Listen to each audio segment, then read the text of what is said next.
আসসালামু আলাইকুম। আজকে আমি পুদিনা পাতার বড়া তৈরি করে দেখাবো। 250 গ্রাম পুদিনা পাতা ডাটা সহকারে কুচি করে কেটে নিয়েছি।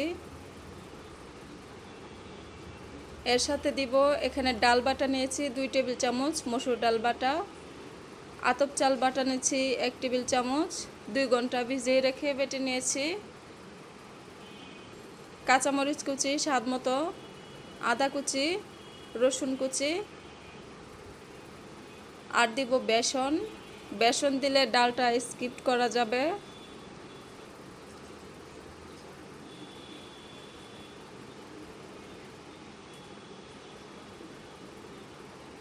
এবার এই সব কিছু দিয়ে দিচ্ছি।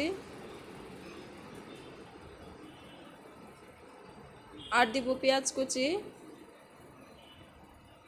2 টেবিল চামচ পেঁয়াজ কুচি দিয়ে দিলাম। হাফ চা চামচ লাল মরিচের গুঁড়ি, হাফ চা চামচ হলুদের গুঁড়ি, একটু মেখে নিচ্ছি।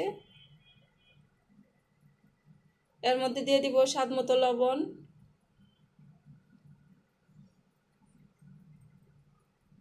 আর দিব বেসন। মাখানোর জন্য যতটুকু লাগে দিয়ে দিব। দেখে নিচ্ছি আর লাগবে কিনা। বেসন আরও লাগবে, আরও 2 টেবিল চামচ দিয়ে দিচ্ছি। মোট 3 টেবিল চামচ বেসন দিলাম। এবার যতক্ষণ না আঠালো হয়ে আসছে ততক্ষণ মেখে নিব।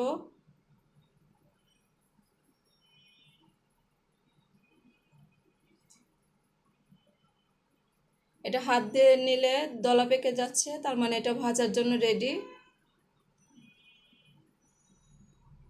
এবার প্যানে আমি অল্প তেল দিয়ে দিচ্ছি, চাইলে ডুবো তেলে ভাজা যাবে। এরকম হাত দিয়ে টিপে টিপে দিয়ে দিচ্ছি।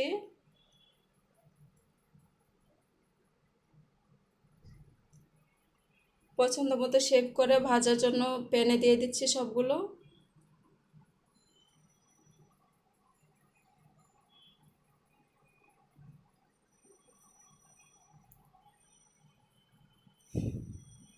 এখন চুলার আঁচটা মিডিয়াম লোতে রেখে ঢাকা দিয়ে রান্না করব 5 থেকে 7 মিনিট। ফিরে আসছি 5 থেকে 7 মিনিট পর। এবার এটা উল্টে দিব।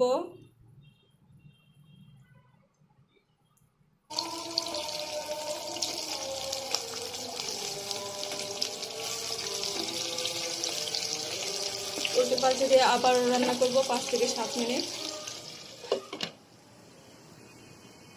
ফিরে আসছি, ভাজা হয়ে গেছে। এবার এগুলো তুলে নিচ্ছি। হয়ে গেল আমার পুদিনা পাতার বড়া।